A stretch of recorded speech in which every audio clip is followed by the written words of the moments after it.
The Grinch is supposed to sound like Jim Carrey. You think he'll play the finals soon? Man, I don't have anybody to play with.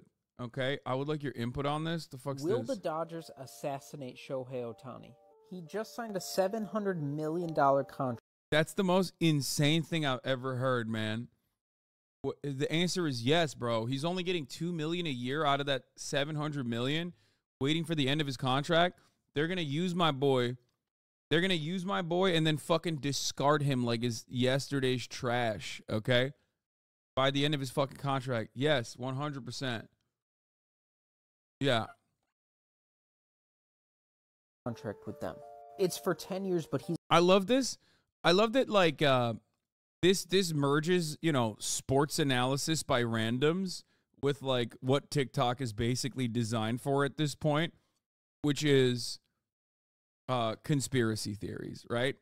As soon as you hear this music in the background, that like, you hear that song and you know shit's about to pop off. Like, someone is about to say the most unhinged, most insane thing you've ever heard in your entire goddamn life. He's actually only going to be paid $2 million a year over the course of this contract. The rest of this will be deferred, and it's going to be paid out without interest between 2034 and 2043.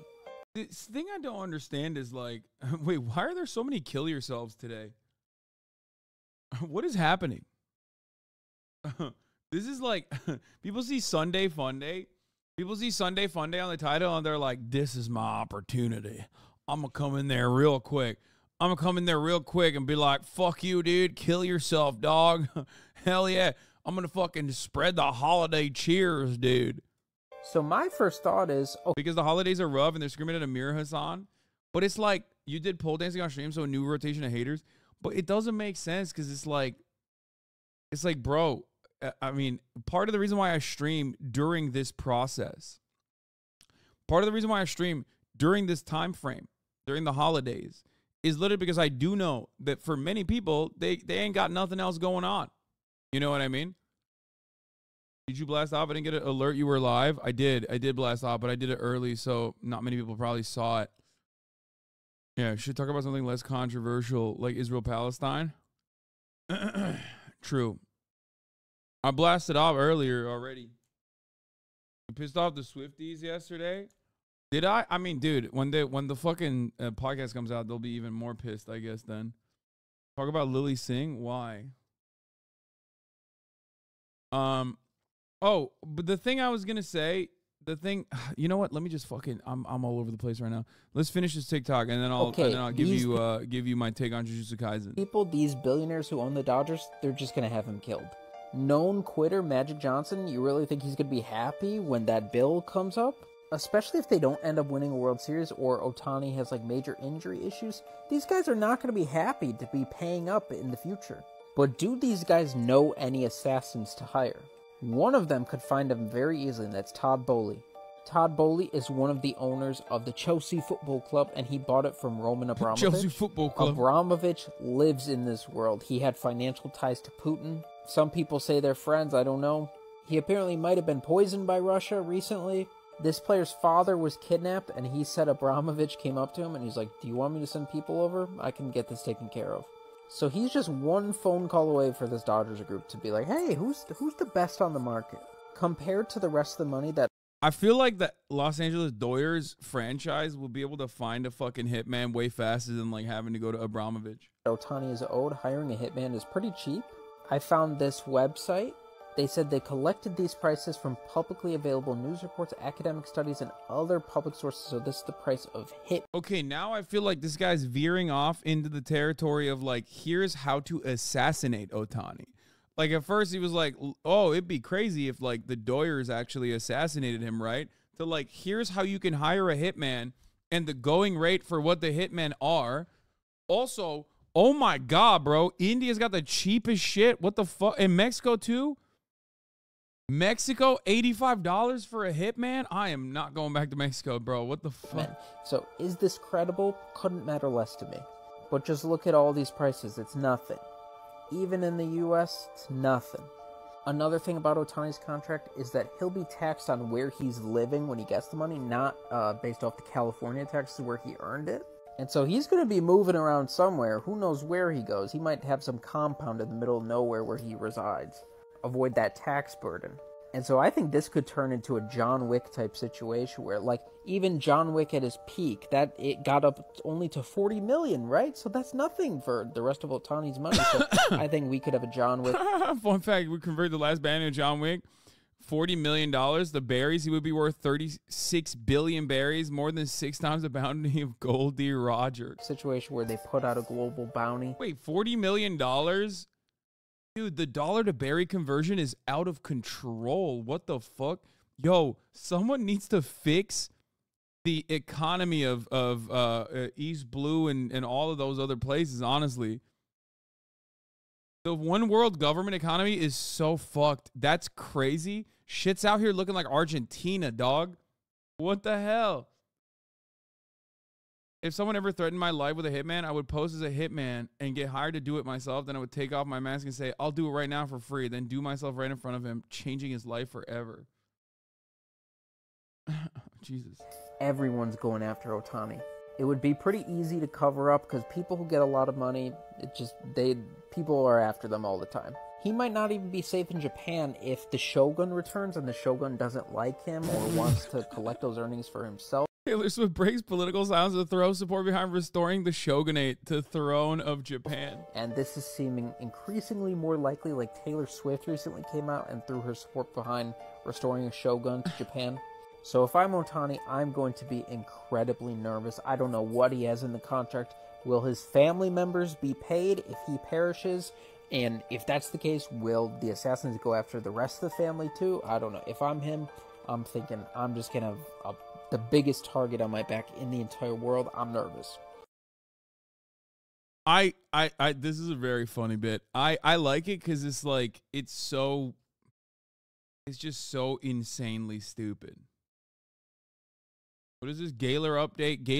Taylor Swift was photographed leaving Sandra Bullock's lesbian bar after celebrating her 34th birthday in New York City. Delete before the Gaylor see this post is too late. Wait, she's holding hands with a woman too? That's gay as hell, bro. Yo, Gaylor's on top. Let's go, baby. As you guys know, I'm a Gaylor. And you know it's hard out there for us Gaylors because there's so much homophobia, you know? There's so much homophobia that plays a role in the way that society views Taylor Swift being gay. Okay? And everybody knows when you go to a gay club, you're gay as hell. Okay? That's way gayer. Holding a woman's hand, gay. Going to a gay club and holding a woman's hand, super gay. It's like basically, it's like getting a lease on a fucking Subaru. Okay? That's it. You've basically solidified it. It's like the trifecta. Holding hands with a woman, going to a gay bar, specifically a lesbian bar. That's like way gayer than a gay bar. Oh my God. Okay? And then on top of that, if you get a fucking Subaru, if you purchase a Subaru, you put a down payment on it, it's over. It's the most Jover. She gay as hell. Love her skirt, by the way. Her toes are trying to escape. I'm just saying. I just want to fucking be honest, you know? Korean couple smoking and crying to sad music, ancient ritual of my people.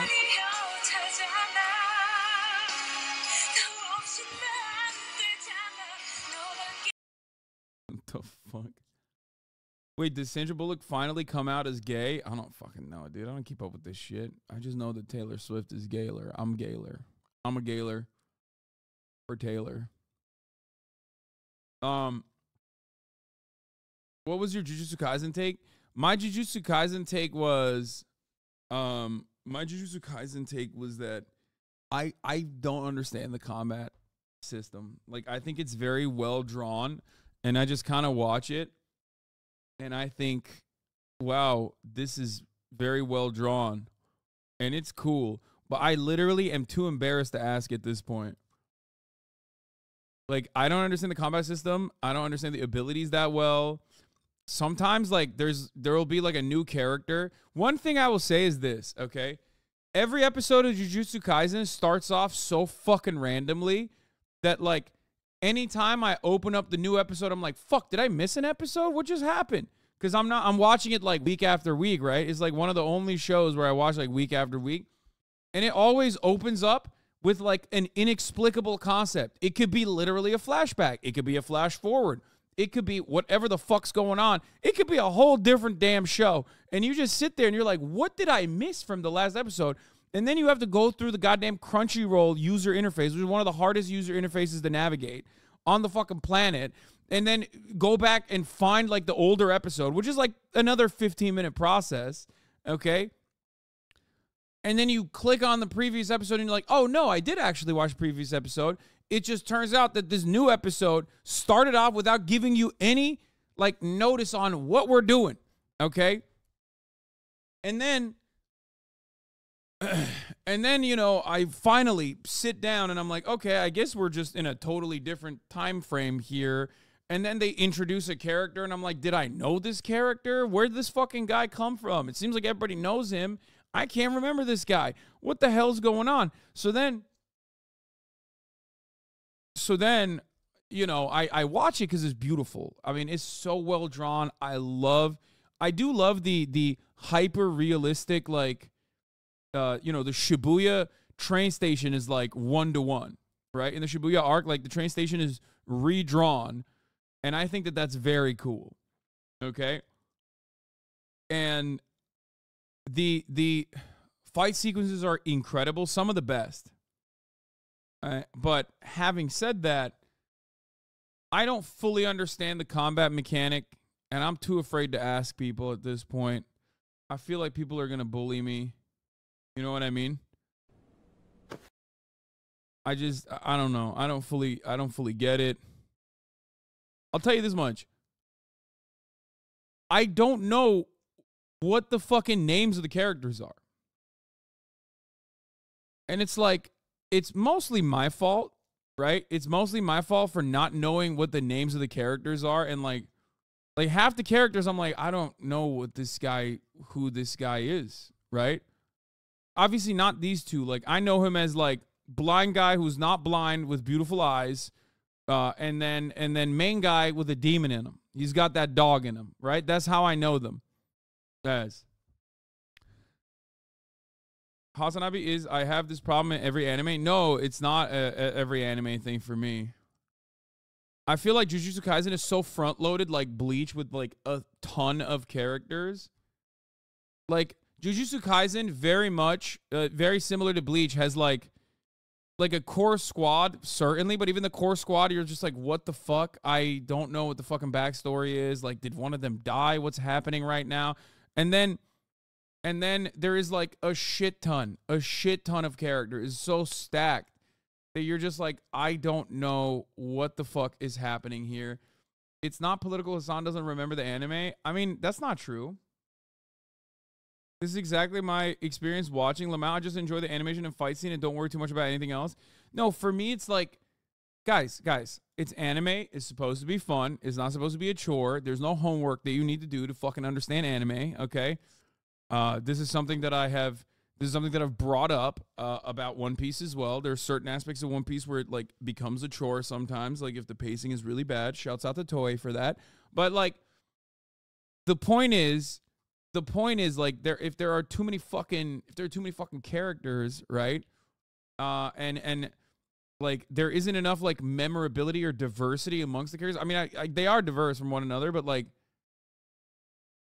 it just becomes like a confusing process, and the combat system is just, you know, not approachable for me. That's just my fault, you know. Will Neff, I will be playing One Piece. I'll be playing No Pixel later. I don't know exactly when. I want to do a little bit of fucking React Randall stuff. You know what I mean? It gets so much harder to remember characters in the manga right now. It feels next to impossible without taking time out of your day to study. I did not fully watch Bleach. I used to read a lot of Bleach, and I just like kind of gave up on it. Mostly because I grew up in Turkey and we don't have any of the mangas, so I would only read it when I was in America. You mean like domain expansion versus a single domain, which they never really explain? Yeah, like everybody's got like some kind of hockey ass like thing that they can do. Like they got the spirit in them, right? Like they could do spirit bomb style shit, but then also some of them don't have the spirit in them. and they're only like purely physical, like that chick who got sliced up and diced up by that fucking sushi tuna character. You know what I mean? The dude who's basically fucking a tuna roll who has his own domain expansion too.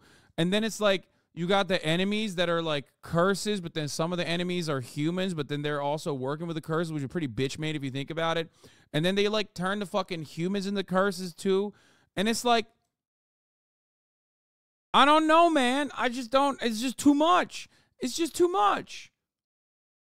Maki is explained in the first season, bro. It's like, all right, well, no, anyone can do a simple domain, but due to clan politics, they don't teach anyone. Okay, well, I guess that's a thing. Ultimately, for me, the fights are sick. So I watch it, and I'm like, wow, these are some cool-ass fights, man. No slander. Oh, my God, please, I'm begging you, just watch a TikTok breakdown. I'm not even slandering. I enjoy it. Oh, my God, I enjoy it. But then there's also, like, a cursed technique ability that brings back a dude, and you're like, who's this dude? And then the dude is like half dead guy, and then he overpowers the person, the grandmother that like brought back the dude, and you're like, what the fuck's going on? Is this guy just like a fighting guy? And he's just a fighting ass dude, you know what I mean? He just knows how to fight really fast, and he doesn't have like curse powers because unfortunately he's just like dead, I think, but his spirit is taking over this other fucking guy, and I'm like, I don't know what the fuck just happened here at all, but goddamn, he's popping off. And then he goes into a domain. He goes into the sushi tuna domain, and you're like, how the fuck did he get in here? It's crazy. This guy's in the sushi tuna domain, and now he's chopping this motherfucker up. He's actually turning him into the tuna. Okay? And it's like, where'd this whole come from? And then why? You need to watch this with a manga reader so they can explain. All right, dude. I mean, that's where you lost me. That guy is from the movie. I watched it after, and it made more sense. It's like, okay, bro. Well, that's pretty crazy to me then, because it's like, oh, we got side missions. Like, I have to do side missions to understand what the fuck's going on. Oh, this character that, like, you don't really remember is introduced once again, but if you do your homework, like, you'll be able to understand it. And it's like, and I've heard from people that like the manga is even more confusing, and actually that like the show does a pretty decent job of explaining the system. And for me, it's like, well, if that's the case, I'm cooked, okay? Because goddamn, dude. Gigi, the author, he has said himself that he doesn't understand the power system fully. Wait, what do you mean? What? The fucking author himself doesn't get it? What the hell are we doing? He's like, I've created something too much. I've created something so powerful, it is like, it's gone beyond. The combat is just running at each other and exploding. I mean, yeah. If I inverse that curse energy and double it, then I redirect it to the inverse square of your aura, I can triple. Yeah, bro. That was, okay. What you're doing, this guy is not even joking.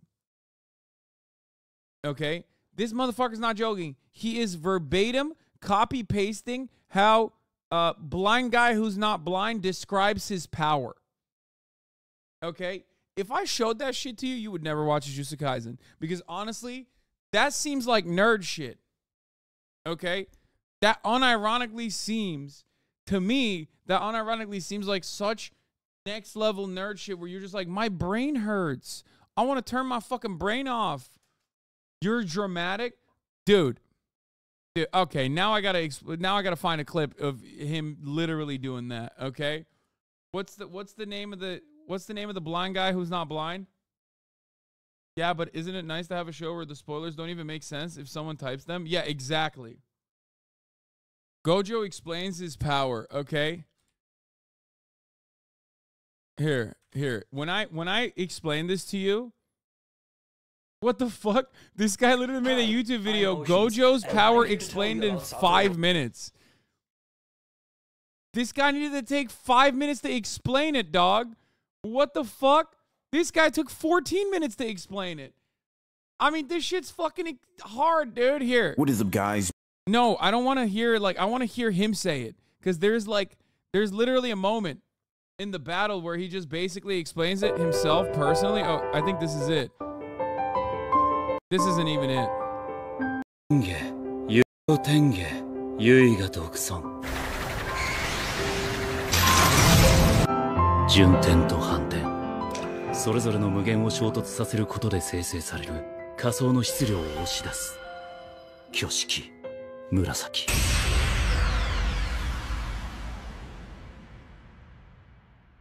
This isn't even it. It's like what I'm talking about is when he's like fighting the triple mud guy.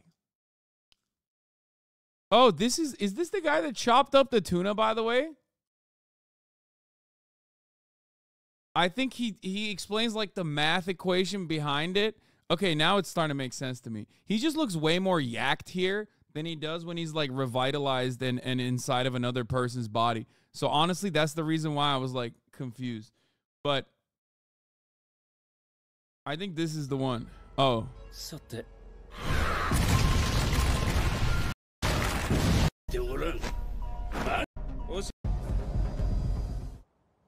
By the way, there's like a ton of instances where he explains his power, okay?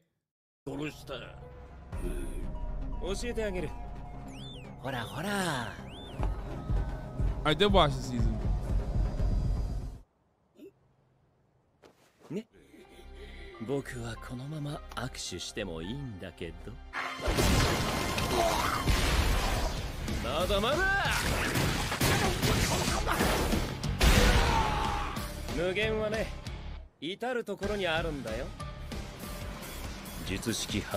Bro, this motherfucker explains his technique like 8 times and it's still confusing.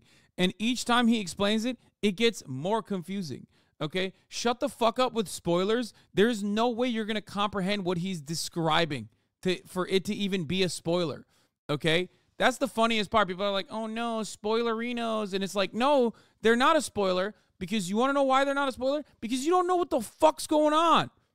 So shut the fuck up about it being a spoiler. You have no idea what he's going to describe to you here. Okay.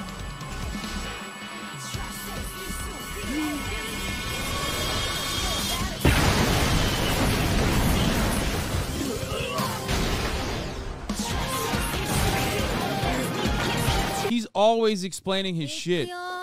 Oh, this is the one. This is the one. This is the one. This is another one of the moments where he explains it here.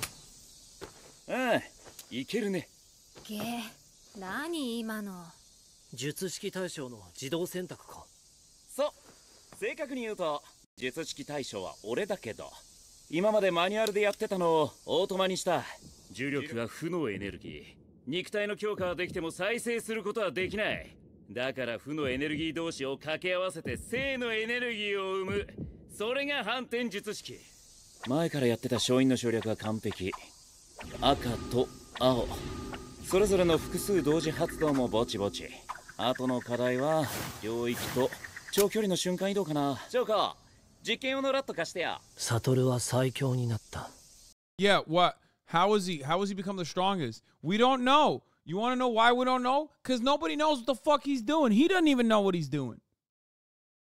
Jujutsu Kaisen is the leftist meme of animes where you're like, oh, you want to understand the combat system, dude? For one guy? You want to understand the power and the combat system for one fucking guy alone? Yeah, that's going to take 8 seasons, and he's going to describe it before he fights every single time. Okay? Before he goes into battle, he's going to explain it to you, and you're not going to understand it. You're going to come out of the situation way more confused. There's also like a math component in it too. Like the old guy who basically just like does frame by frame combat, his combat mechanics are way easier to understand than this shit. You know what I mean? He does math. No, I'm telling you, this fucking guy does math all the time. He's like, oh, I'm doing math equations. And then there's somehow like, bro, this guy busted out a Wikipedia page for it. Look at this. Gojo's curse technique is like the convergent infinite number that appears in Achilles and the Tortoise, brought into reality. However, the infinite number involved in Gojo's curse technique is fantasy. The repeating addition of numbers gives birth to a fictitious zero and an unknown derived from dividing zero. That's why it's called limitless. Thanks to this, not only can he slow down moving objects, he can create spaces that seem to suck in objects.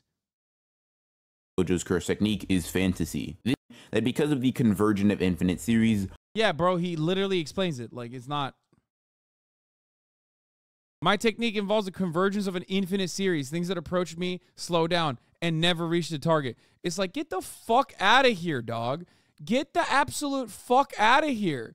Are you fucking joking? Look at this. Look at this. Look.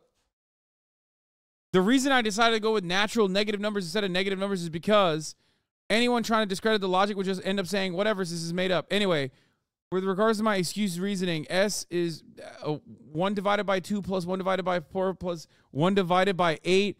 It's like fucking calculus, dude, or some shit. It's like, what the fuck are we doing? In this manner, when counting, no person exists who can reach the end, right? For this reason, one cannot say a natural negative number. Dude, it's an anime, man. No, don't say dog is an anime. Calm down. That's my point. That's my fucking point. My point is, this motherfucker's doing math equations for his power. Oh my God. You just can't comprehend it because of inferior American brain. Unlike me, true samurai who studied the blade of imperial Japanese culture, you'll never find a waifu. Stay mad, loser. True. This guy owned me, dude. I'm fucking owned. Okay, I'm owned. There's nothing I got. Anyway. Here's my Gojo math equation. Republican Gagler. What I believe in. Taylor is LGBT. Taylor and Carly Kloss were dating. Harry Style is gay. Not Harry Styles, Harry Style. The Second Amendment, Jesus Christ, conservative family values, and 2 genders. What I'm against. Tay-Tay's beard and her behavior. Legalize marriage for LGBT. Children are not LGBT. Bullying Swifties. And the haters. This is me. This is what I believe. Anyway, while we were doing anime shit here, before we get to my anime, which is Bill Maher, Israel, Palestine, where the fuck is it? We're going to look at, we're going to look at One Piece. Apparently, One Piece, on its 25th anniversary, older than half of the fucking chat, coming out with a remake.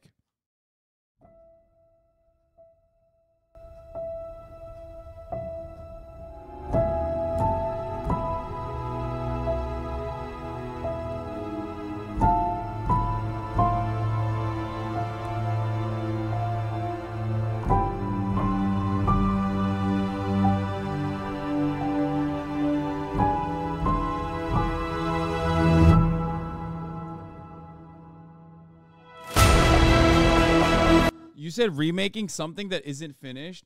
Brother, the One Piece is never going to be finished, okay? At this rate.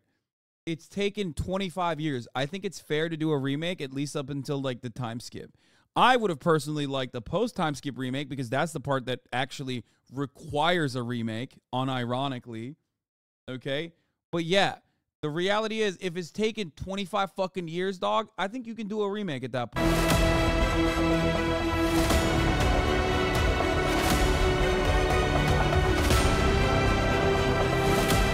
Roman's done.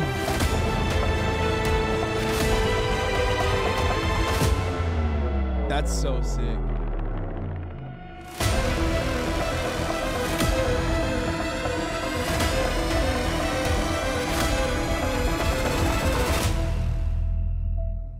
Oda said this is the last arc, but he said that back in 2022. Fuck no.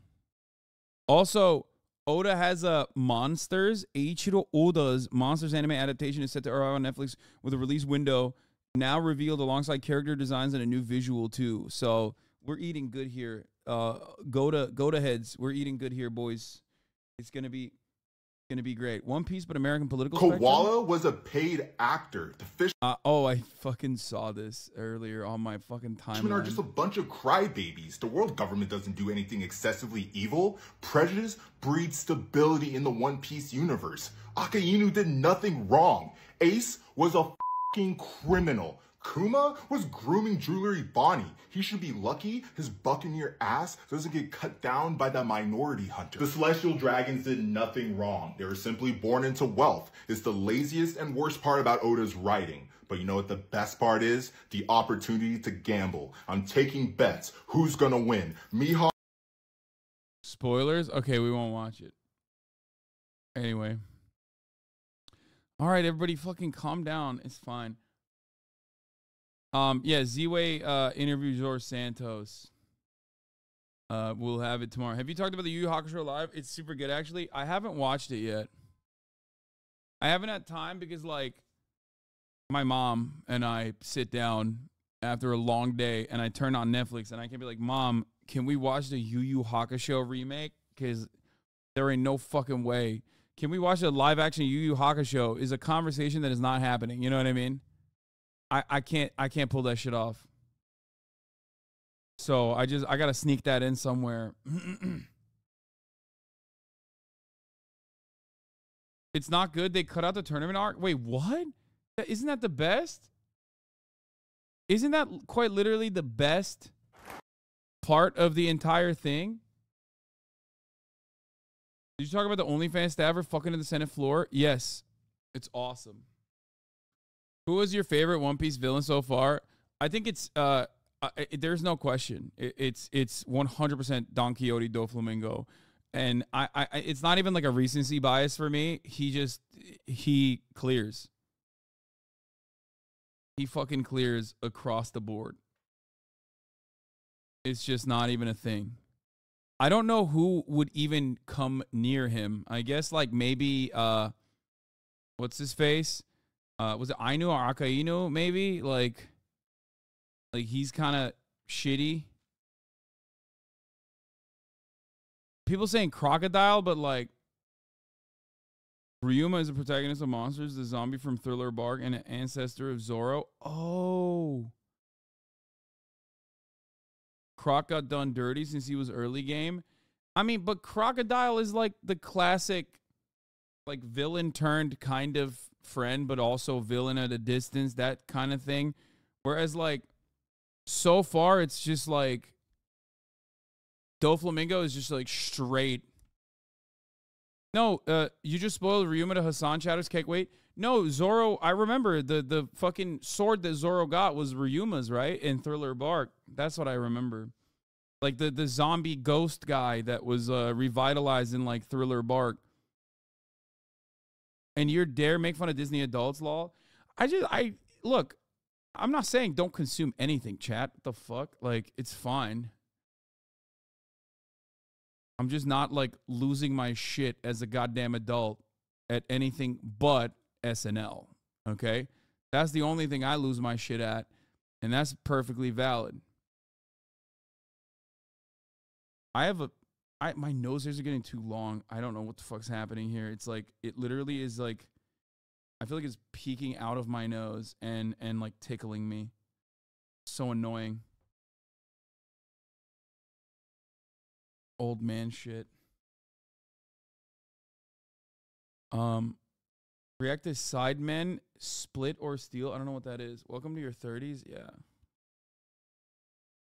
You love punishing us, huh? Yes, I do. Live from the Crypto.com arena. You know what? We're going to move on from one type of liberal comedy to the real liberal comedy. New rule. Brief politics, but like mostly just new rule. Greatest political commentator / comedian of our generation, perhaps of all generations across the board. That's right, Bill Maher. Let's take a look at what Bill Maher had to say. This isn't politics, this is comedy. And finally, new rule. I know it's supposed to be that magical time of year, but maybe what we all really need right now is a good dose of realism. Oh, and he's going to give it to us. I see a lot of nativity scenes when I'm out, as you always do before Christmas, and I can't help thinking about where that manger really is. It's in the West Bank. on Palestinian lands controlled by the Palestinian Authority. In 1950, the little town of Bethlehem was 86% Christian. Now it's overwhelmingly Muslim. Wait. Is he going to be like woke in this? I'm confused. Or is he saying the Muslims are riding out? Is he saying that the Muslims are riding out the Christians from the area? And that's my point tonight. Things change. To 2.3 billion Christians, there can be no more sacred site than where their Savior was born. But they don't have it anymore. And yet no Crusader army has geared up to take it back. Things change. Countries, boundaries, empires. Palestine was under the Ottoman Empire. Wait, I don't get it. Like, things change. Muslims have overtaken Bethlehem. It's like, bitch, who's more dangerous to the Christian Palestinians in that area? You think it's Muslims? It's literally Israel. Why is it that so many, I'm against all religions Andes, okay? They love talking about how they're against all religions Andes, and they fucking despise Islam in general. They act like every Muslim is a violent barbarian who can't control themselves, okay? And then you literally have an ISIS equivalent in the form of Israel, and it's all just fucking straight up pink washing nonsense. It's like, well, you know, there are gay people in Israel. Meanwhile, if you're gay in a Muslim area, they'll throw you off a roof. It's like, no, that's ISIS. Okay? That's ISIS. That's your like, it's really weird. It's really weird that, like, everyone, and I mean everyone's got the fucking smoke, all these atheists who are like, I just hate religion. I just hate religion. They literally forget that there is currently a supremacist ethno-state that literally signals to the rest of the world that they're using Judaism to do settler colonial violence, which, by the way, has nothing to do with Jews in general, by the way, or Judaism, as a matter of fact, and yet they're still doing it. And, like, I can separate that. I can separate the art from the artist. You know what I mean? This motherfucker can't. He can't.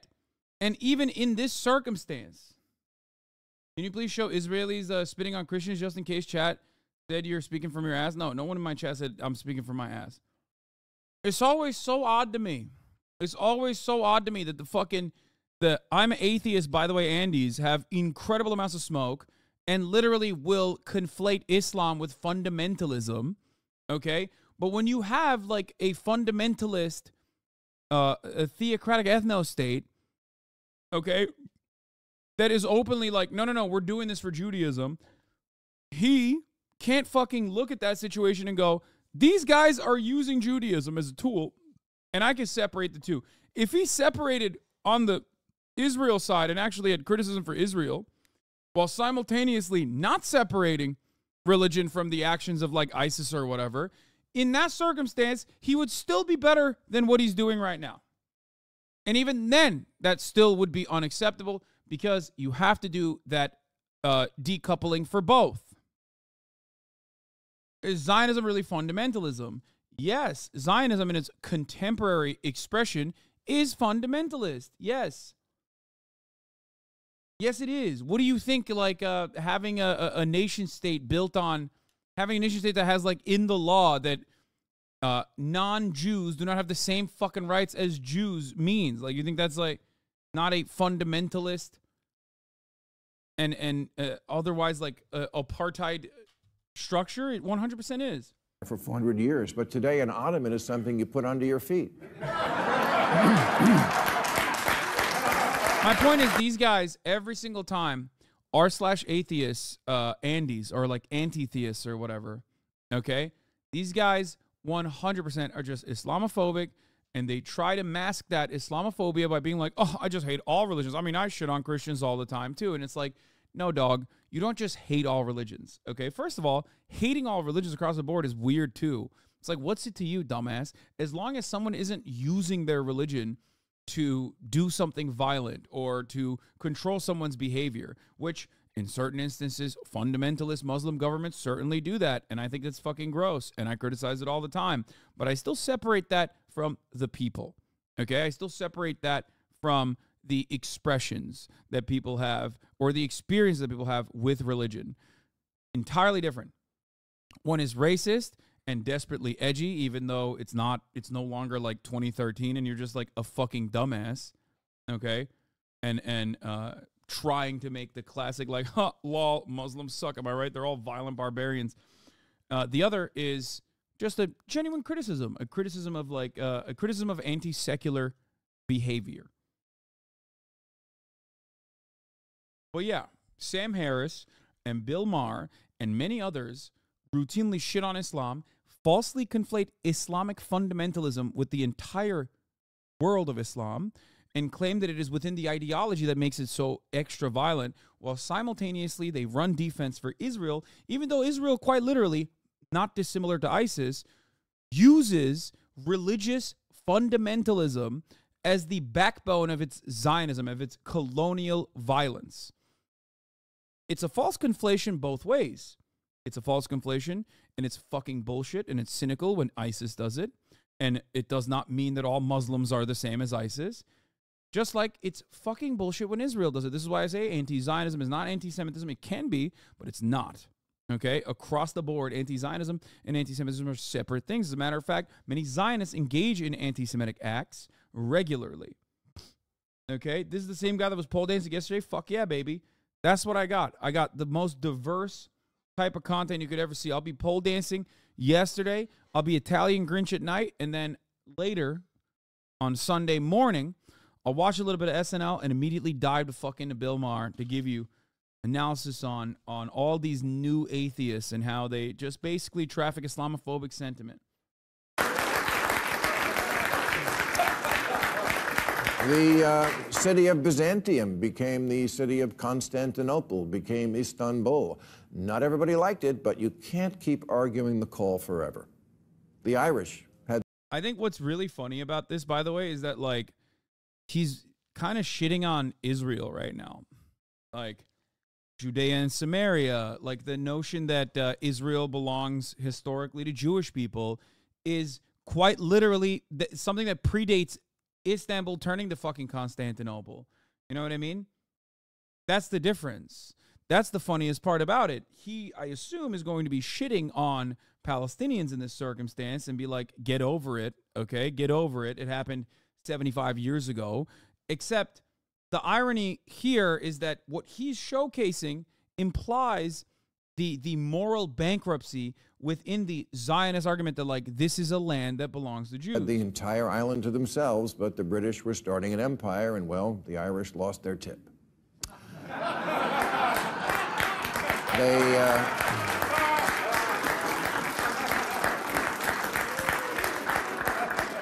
They blew each other up over it for 30 years, but eventually everybody comes to an accommodation, except the Palestinians. Was it unjust that even a single Arab family was forced to move upon the founding of the Jewish state? Yes, but it's also not rare, happening all through history, all over the world, and mostly what people do is make the best of it.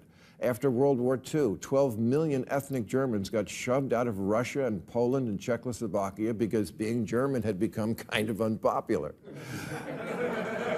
1 million Greeks were shoved out of Turkey in 1923, 1 million Ghanaians out of Nigeria. By the way, he's fucking talking about the border swap, which occurred on the Greek side as well, with Turkish people living in Greece, like my grandparents. 1983, almost 1 million French out of Algeria in 1962.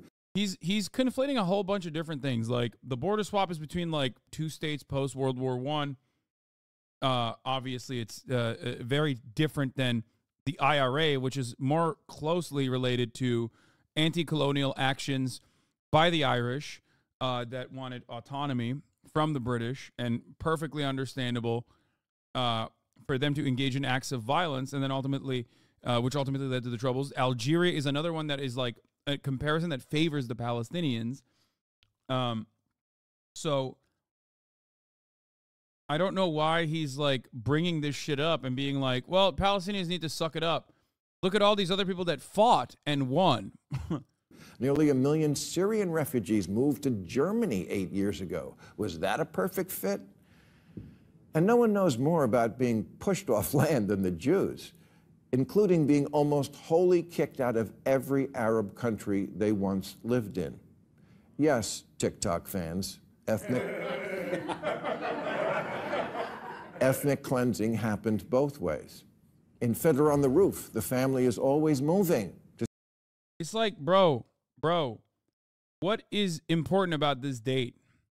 The irony here is that, like, this quite literally predates 1948 as well.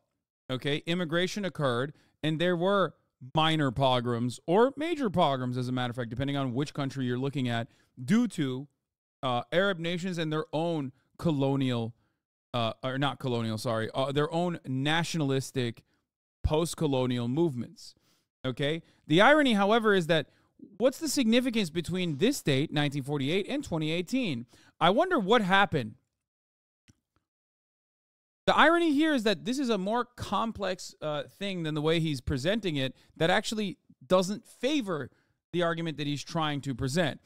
Because right now, someone could very easily look at this. Right now, someone could very easily look at this and go, oh, shit, yeah, okay, well, a lot of the Jewish populations from Arab countries and many regions got purged because of the incredibly violent way that Israel designed itself as a nation state for Jewish people, for all Jewish people. And that would be wrong because there's more to that story. The irony is he wants to defend Israel and he's showing this, but putting this as 1948 to 2018 unironically makes it super easy for people to go, oh yeah, well, they left because they were pushed away because of Israel, because Israel had fucking displaced 750,000 Arabs.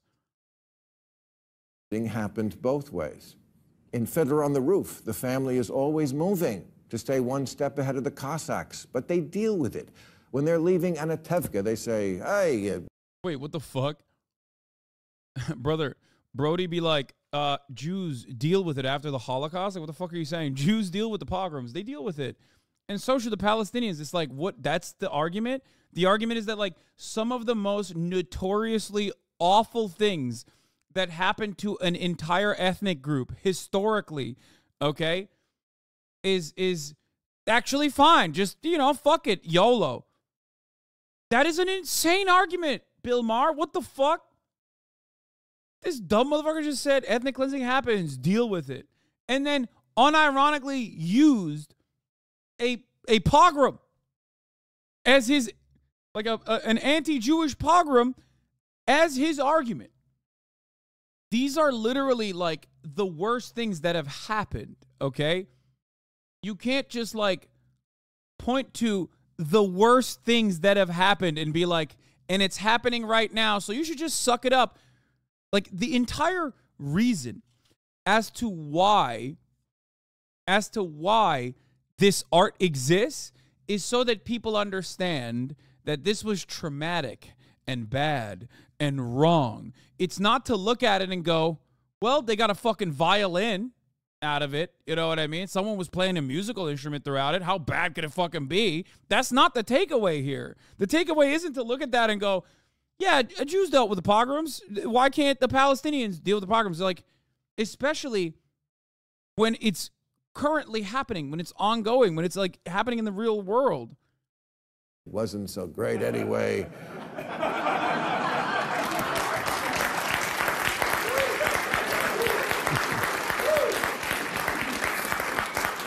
Come on.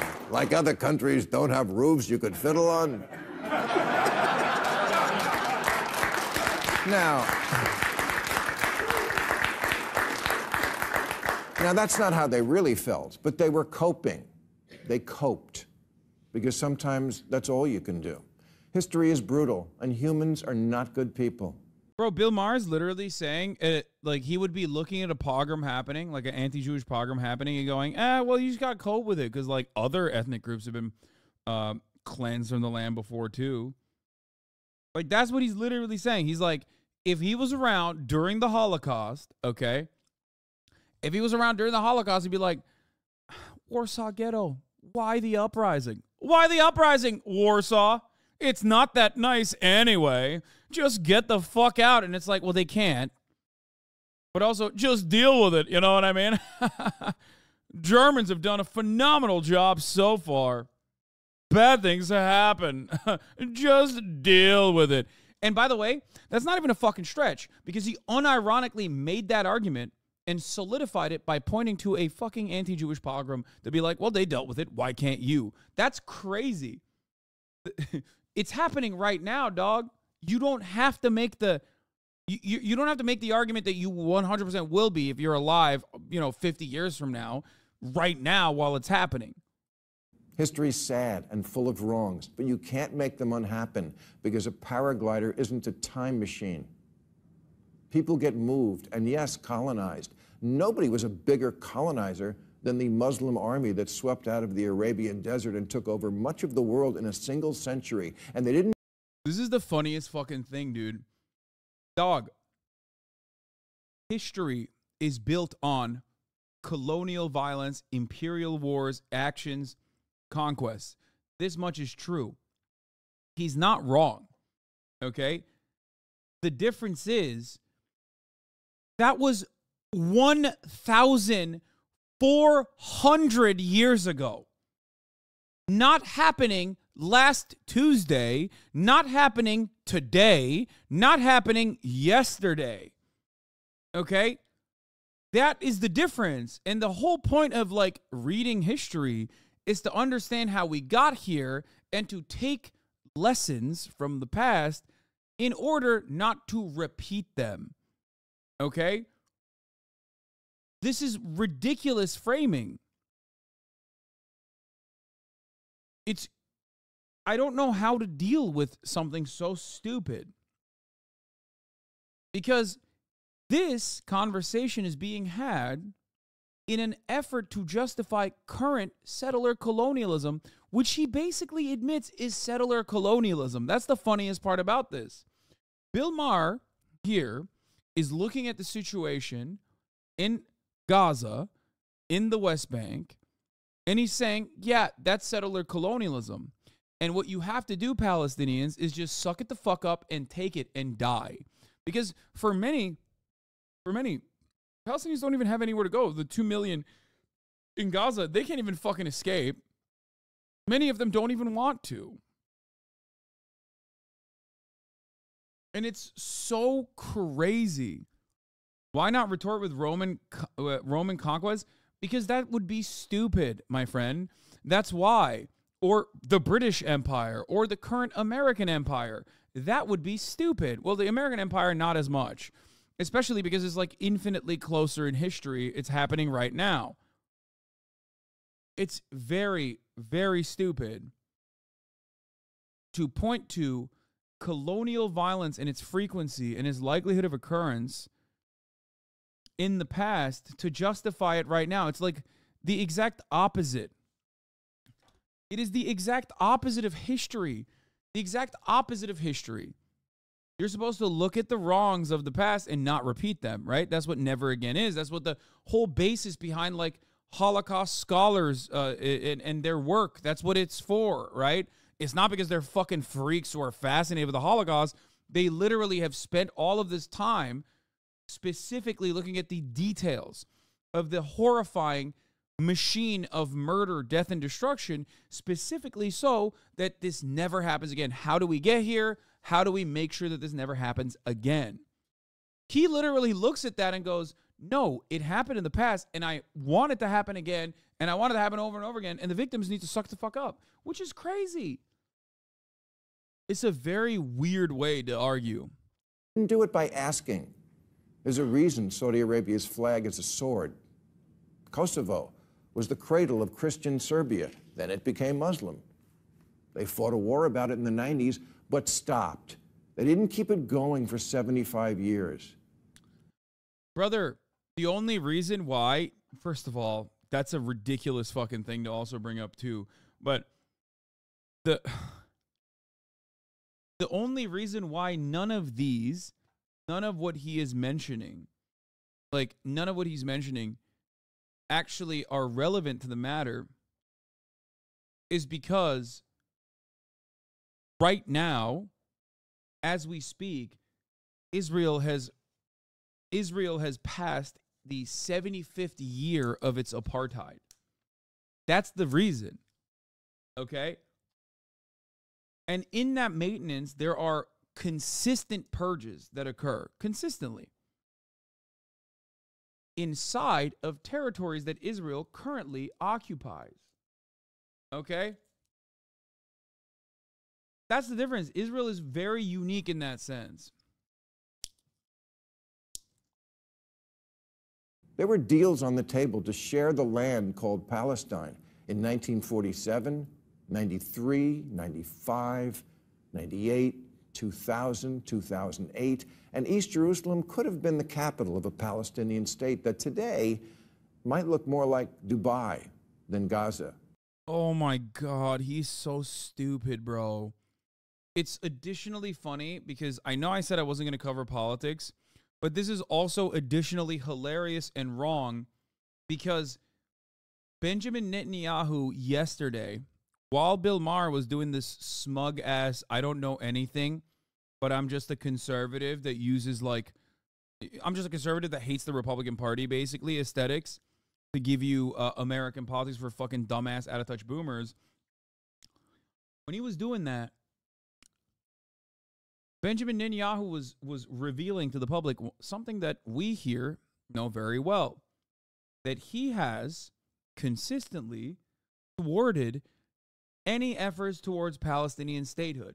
He openly admitted again, just like he did in 2019, just like he ran on in the past in his campaigns. He said, I'm the only guy, according to the Times of Israel, okay? Here, I'll show you.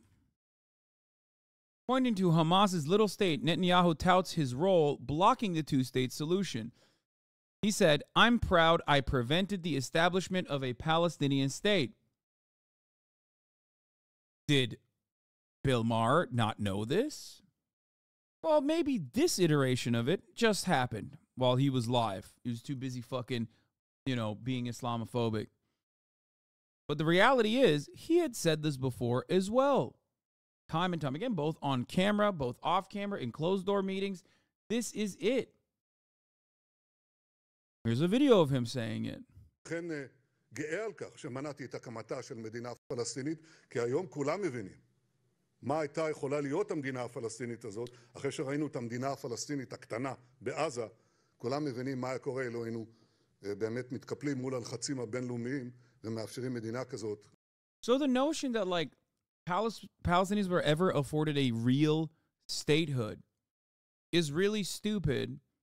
It's a lie that Americans champion all the time, partially because Bill Clinton openly lied about it. Okay? But it's just not true. It's completely fucking ahistoric. Arafat was offered 95% of the West Bank and said no. The Palestinian people... Yeah, that's what I mean. He's doing the fucking Bill Clinton offered Arafat 90%.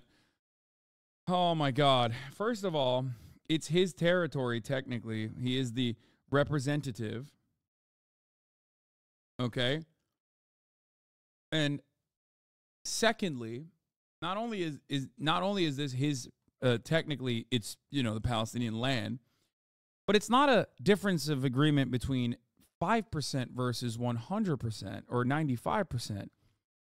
What is the major disagreement here? The major disagreement here is not about that. That was bullshit to begin with. There were non-starter provisions in this agreement. Okay? There were so many non-starter provisions in this agreement. What will happen to Jerusalem, which has importance to all Abrahamic religions, Christians, Muslims, Jews across the board, and whether Israel has a right to occupy it or not, which it did not. Okay? Right to return. The right for Palestinians who have been displaced by Israel to be able to return to their homes. Okay? That was considered a non-starter. The right to have a standing military and autonomy and sovereignty over its own region. Another non-starter. When we talk about 95% of the West Bank, one part of the West Bank that is not even up for question also happens to be the Jordanian border. Okay? There has never been a moment where any Israeli negotiations have allowed there to be no fucking military presence in the West Bank whatsoever. There was always going to be a non-contiguous state, which is basically a collection of Bantustans, especially after the last 30 years of West Bank settler expansion. Okay? But then also on top of that, there was never going to be a standing military, for example. There's no sovereignty. Contiguous. It's bullshit.